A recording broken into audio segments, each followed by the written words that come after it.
this is Mari Lane on the Buying Space channel. Today I'm reading from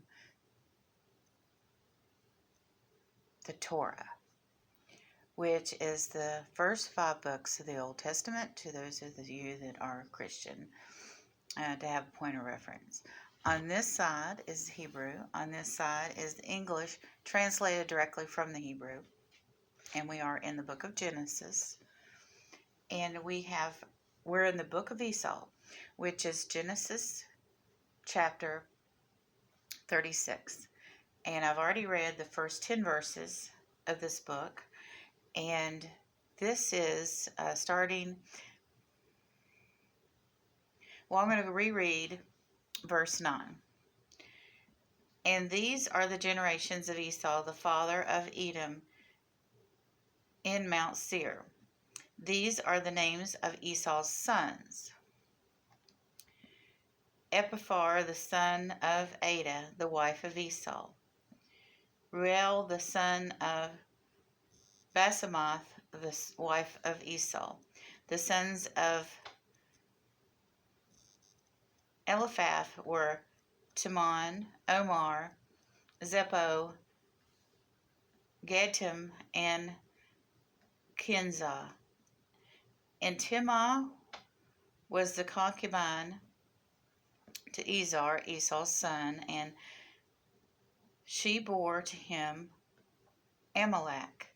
These were the sons of Adah, Esau's wife. And these were the sons of Reuel, Namhath, and Zacharath, Shelem, and Mitzah. And these were the sons of Bathemath, Esau's wife. And these were more sons of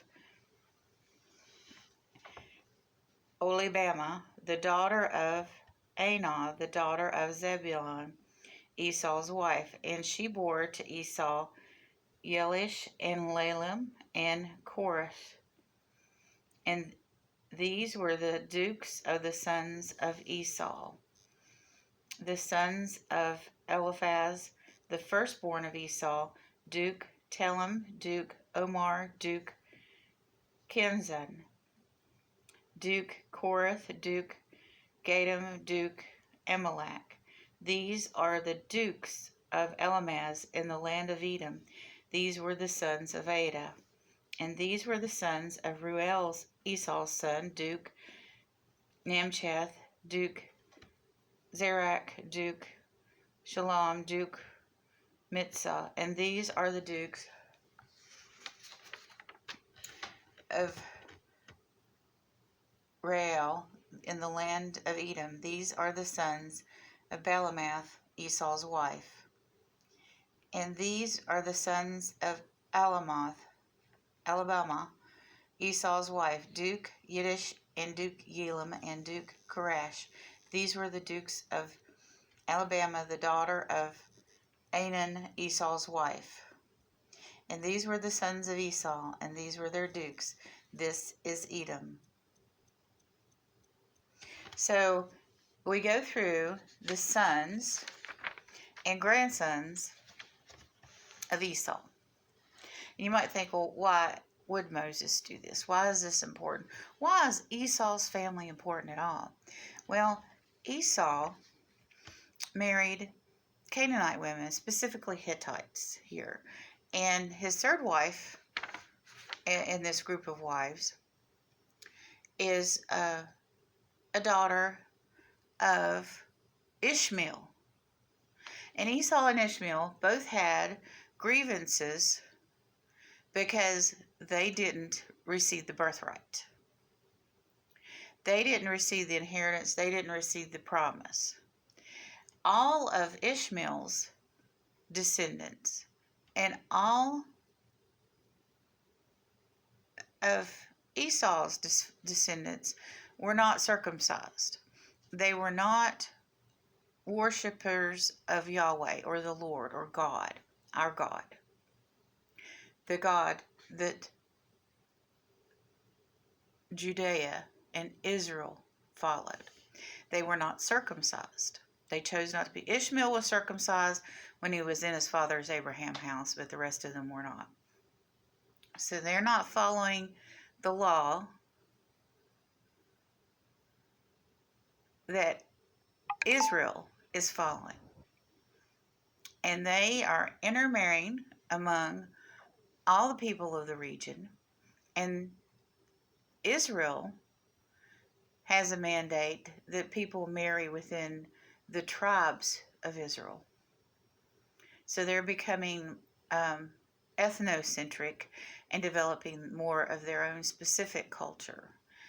Whereas Edom is mixing cultures, like Rome. Rome would go conquer a land, they would bring back the people, and they would intermarry among the people, and there were no rules other than social class rules, of course. Someone, a daughter of a statesman couldn't marry a slave, for instance. So they had those social class rules, but they did not have any rules that you can only marry a certain nationality or out of a certain tribe. That did not exist. And while Jacob's family, or the Israelis, see, Jacob was the youngest twin, and he became Israel. Esau became Edom, and Edom are the Arabs, including the Palestinians. So Moses is showing us what people were with Israel and what people were against Israel, because Ishmael and Esau both resented Isaac and Jacob. So there was a hatred there from the beginning. I've talked about why the hatred developed earlier. But the enemies of Israel came out of Ishmael and Esau. And while the descendants here of Esau had their own area and geography and had kings and dukes and governors, the Israelis were still nomads. And not until after Moses brought the people back to the promised land did the Israelis have leaders. Moses was like the first leader. He was like their George Washington, if you'll put it, accept it with a layover of American history.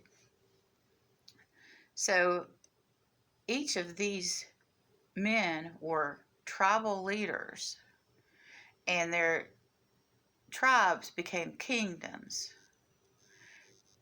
And this is an outlay of how that happened.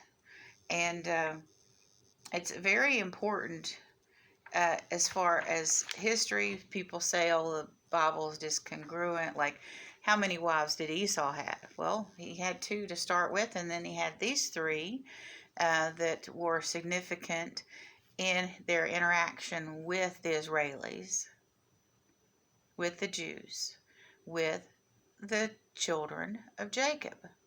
And then later he had 2 more. So there's no name changing. There's no discongruency here.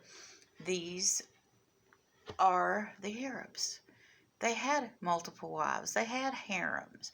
Matter of fact, a sign of wealth and prestige was how many wives you had. So this is one of the things that atheists use, and I was an atheist for 41 years, to say that the Bible's not true because it's inconsistent. We tend to have to lay our European ancestry or our Western culture upon the Bible, when the Bible was written in times that had different cultural standards, different customs. We don't look at the Bible with a cultural anthropological point of view. We look at it from our own society's point of view, and that's wrong. Esau had many wives. Esau was sexually immoral. He didn't have any limits on, except for the limit of his wealth and his time and energy, to how many wives he could have. So we're being silly by saying he only had these 3 wives. So anyway, that I got seriously off topic there, but that's one of the things that bothers me is people look through, like rose-colored glasses at especially marriage and cultural norms with the Old Testament, and we just don't really have a clue as to what those norms were and standards unless we study and figure out that, oh, but people take it at face value and do it like a snippet, just a little. The person said this, and they don't look at the context before, after. They just take that at face value and change what was really meant by what was said, because there's not an understanding of the depth of the content of the statement and the context around it. Our whole society does that. So, anyway, next time I'll be reading about the people, the descendants of Seir, and why would that be included in the Bible in relation to Jacob. Have a wonderful and blessed day, everyone.